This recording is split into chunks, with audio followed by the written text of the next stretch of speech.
Hello everyone, welcome back to the channel. This is Kaga. In particular, this is our War Thunder Wednesday video. So yeah, this isn't the only video today, but we won't worry about that for the moment. As you can see, yeah, it's not the usual like high BR aircraft that we tend to like on the channel, and it certainly isn't anything like the Japanese aircraft you've seen a lot of at this point, or it's still different from the American aircraft that you've seen on the channel.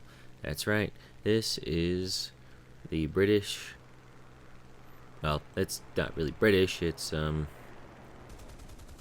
of those United Kingdom, Great Britain type of aircraft, and this is in particular is a 20mm carrying Sea Hurricane, I believe. Yeah, this is the first of like the BR4-ish aircraft that you get in the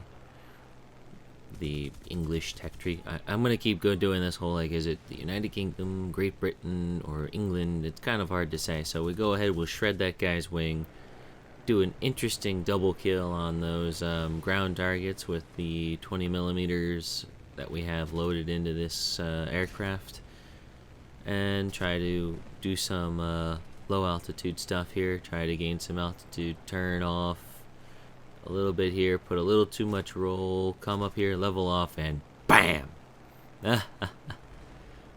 Well, damn, I wanted to do so much more with that aircraft. And, well, oh well. At the very least, we have more chances yet, and I'm gonna tell you, we're gonna use them. Yeah, I know, this is arcade battle. You get those multi-chance things, but I promise, I've got some realistic battles coming up here soon enough. Had a nice match recently that's worth putting up. I still make my fair share of mistakes, mind you. But, you know, the enemy's mistakes were much greater than my own, so we won that one. Anyway, enough preluding what is to come on the channel, and let's get back to business. Okay, yeah, this is the first of my Spitfires that I'm going to use in this particular match.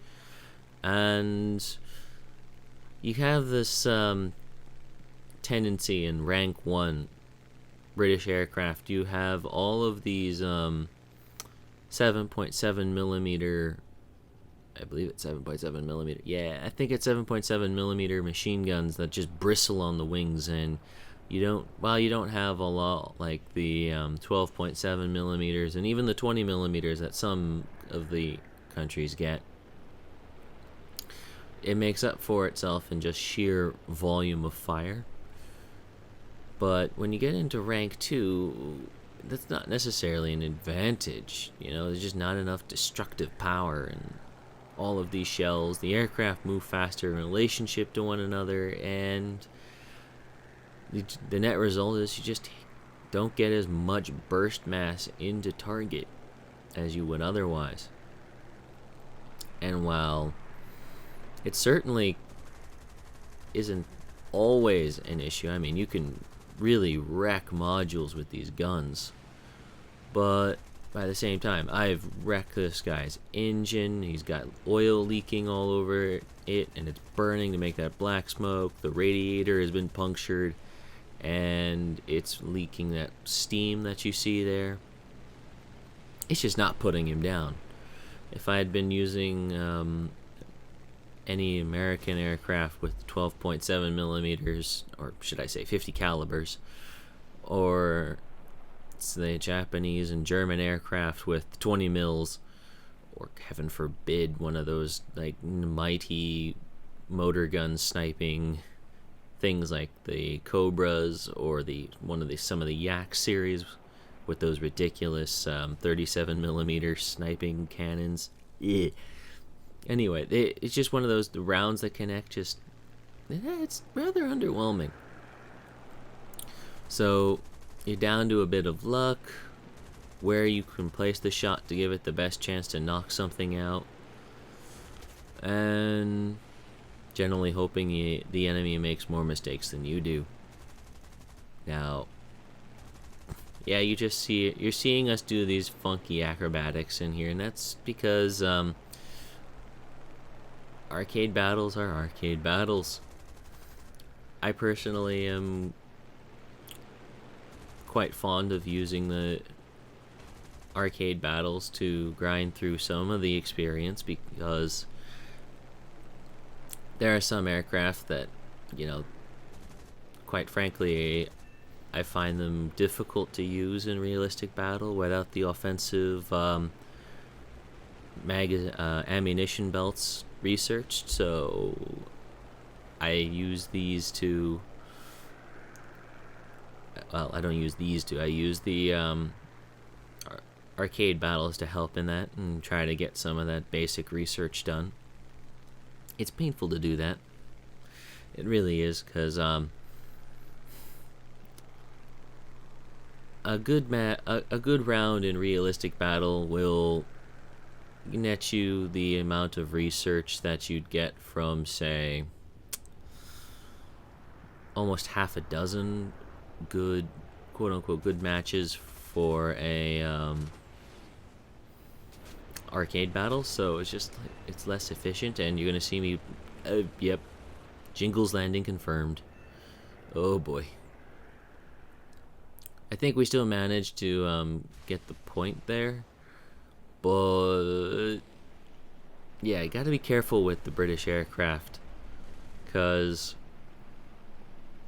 if you're not paying attention to the undulations in the runways, and you're trying to perform a low margin for error landing like I did, you will plant that propeller into the ground 9 times out of 10, and you will either be completely helpless on the ground or shot up. Both of which are very uncomfortable positions. So just a little recap, at this point we've managed to pick up the 3 kills against air targets with 1 assist, cap 2 points. Well, let's make that 4 air kills, and we nearly screw up the pass on that guy and take our own wing off as we pick up that kill and go by his falling wreck. So, alright, we're doing fairly well here. We're still holding an above 1-to-1 kill ratio. That's good. And certainly we've been really doing overtime trying to get the mission done here, and we're still a little bit behind, but we're pulling it back. So that's why we're pulling out another Spitfire. They are exceptional fighters for their tier, and you know what? I'm actually a little more partial to the Supermarine Spitfire. It's a beautiful aircraft. It really is. And not even just that. While I have issues with how they land, they are like pilots' dreams to fly in this game in particular. Just you think it and it does it. Truly beautiful. And I hear that's pretty much the case with the real aircraft, so we'll give it the benefit of the doubt. It's beautiful. And you know, it's British. And everything like that, we kind of think of it as, yeah, it's got a similar reputation to, like, well, a Rolls Royce. Oh yeah, that's also British. Is that coincidence?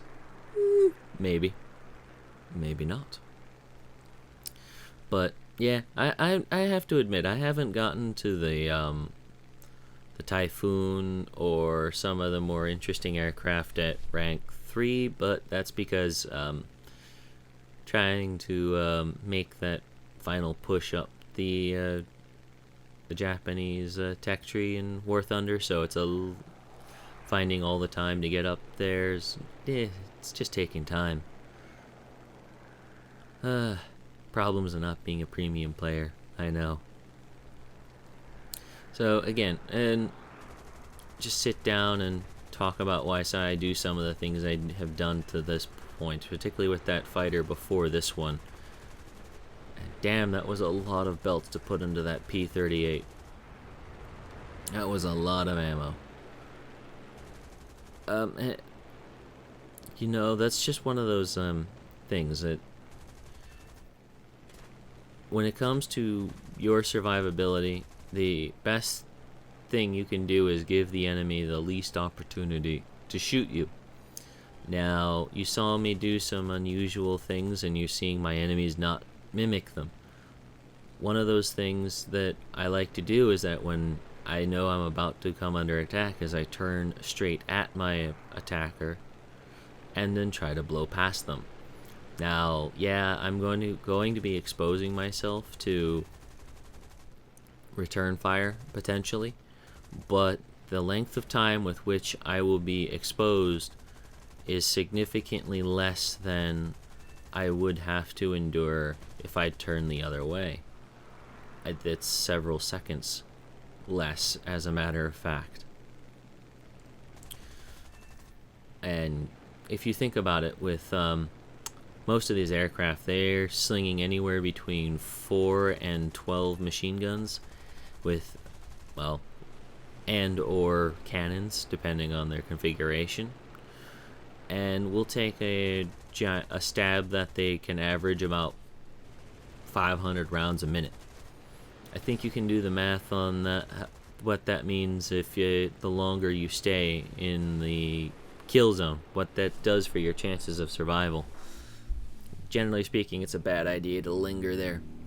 Okay, we've done a lot there. We got taken down by a very well executed dive attack by BF-109F4. Not much we can do about that, right?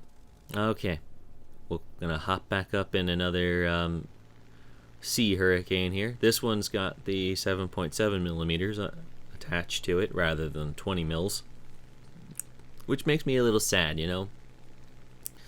The 20 millimeter version is actually a very nice aircraft. It looks at something dies, basically. This thing takes a little bit more work. By a little bit more work, it can actually mean a lot of work depending on the particular day. So right now, decide to I had pondered trying to set it down on the A point there to cap it, but I felt that the threat posed by the Havoc would have made that impractical for me, and at the same time, the Havoc was the substantial threat to the ally. And now I've got hurricane problems. Oh, yep, 1B. Okay, let's see what we can do about him. Okay, we pick up the assist on there by knocking around on his elevator. Okay, gonna swing it around. Going to try to drop the throttle, drop the flaps, put down the gear. Getting real close here. There we go. And nice and gingerly set it down on the tarmac here. Okay, we're in. Time to accelerate. We have the point. Let's go. Time on the ground is bad, especially when a Stuka's overhead. The last thing you want is to get a nasty surprise of a 250 kilogram bomb being dropped on us. So we're going to take off, head his direction. I don't know where he's going to fall, but oh, he's got guns. Okay, we'll just walk by that like it was never there. Try to get up in the air. Try to engage this other hurricane. Level off to try to gain a little bit of airspeed, but not quite gonna make it here, it looks like. And with both capture point runways in our hands, we're gonna end that round right there. So we got a lot done that match. You know, because it's an arcade battle and it's low tier, you don't get a lot of these silver lions for matches like this, but hell, got a fair bit of vehicle RP in there towards my Typhoon there, so that makes me happy. As closer we can get through that, the sooner we can get into rank 3 and start, you know, really having some more fun with this, because, you know, I really do like the rank 3 aircraft a little bit more than rank 2, and, you know, that's probably a good thing. So it doesn't really come as a surprised that given all those medals up top that we'd be high on the team list, but it's still kind of nice that we ended up at the top. Yay! Yay! Top of the team. It's always a good place to be, right? So here's the awards that we got, and that's one of the nice things that I like about War Thunder over like some of the wargaming products. I can just click a button and it will show me what all the awards are. Can't do that with the in the battle results screen. You can just go click the awards button and it will show me. With wargaming, can't do that. I kind of hope they'll implement something like that at some point. But yeah, we went ahead, we picked up some nice things like the Rank Does Not Matter award, because that means that we shot down a significantly better aircraft than our own. We managed to pick up the Terror of the Sky for being unrivaled in our ability to blast enemy players out of the skies. It's a great thing to get, yeah. It's great to see on this type of mission to get the base capture streak, because that means we were proactively trying to influence the point totals by capturing runways as we needed to. And Balancer for having destroyed the most vehicles of one rank higher. Yay! It's great, right? It's great. We were effective. So thank you for having bared with me for almost 17 minutes at this point. As I said in the beginning of this video, this is only the first video of the day. There will be a second video. It's a bit of a special thing because it's actually a subscriber spotlight here. Hopefully you'll stick around and catch that video when it gets posted. And I can trust me, it's a very interesting World of Warships replay, so please look forward to that.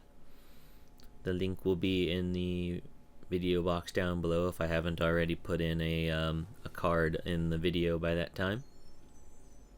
So once again, I'd like to thank you for having stuck with me. If you happen to like this video, please consider giving it a like down below. If you want to follow the channel for more content, if it interests you, please consider subscribing. Thank you, and good day.